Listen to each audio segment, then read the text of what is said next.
যেন পারমাণবিক বোমার চেয়েও বেশি শক্তিশালী হয়ে উঠেছিল হরমুজ প্রণালী।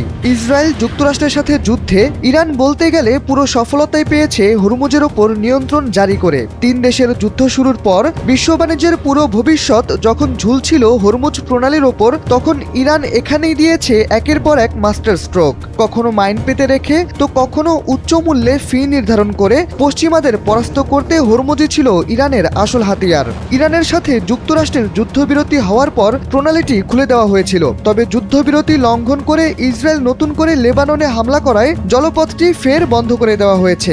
বৃহস্পতিবার দি ওয়াশিংটন পোস্ট থেকে এ তথ্য জানা গেছে। কয়েকটি গণমাধ্যম আরও বলছে, বুধবার রাত থেকেই হরমুজ প্রণালী দিয়ে কোনো ট্যাঙ্কার চলাচল করতে দেখা যায়নি। 5+ স্টার রেটিং প্রাপ্ত দেশের সর্বোচ্চ বিদ্যুৎ সাশ্রয়ী ওয়ালটন এসি। স্মার্ট কমফোর্ট এখন নেক্সট লেভেলে। ইরানের আধা সরকারি বার্তা সংস্থা ফার্স্ট নিউজ এজেন্সি জানিয়েছে, যুদ্ধবিরতির শর্ত লঙ্ঘন করে ইসরায়েল লেবাননে হামলা চালানোর পর এই সিদ্ধান্ত নেওয়া হয়েছে। এদিকে বুধবার ইসরায়েলি হামলায় লেবাননে অন্তত 254 জন নিহত হয়েছে বলে জানা গেছে। লেবাননের সিভিল ডিফেন্সের তথ্য অনুযায়ী এই হামলায় 1165 জন আহত হয়েছেন। এর আগে বুধবার সকালে যুক্তরাষ্ট্রের প্রেসিডেন্ট ডোনাল্ড ট্রাম্প ইরানের শর্ত মেনে যুদ্ধবিরতির প্রতিষ্ঠার ঘোষণা দেন। ওই সময় ইরানের অনুমতি নিয়ে 2টি তেলবাহী ট্যাঙ্কার নিরাপদে হরমুজ প্রণালী অতিক্রম করতে সক্ষম হয়।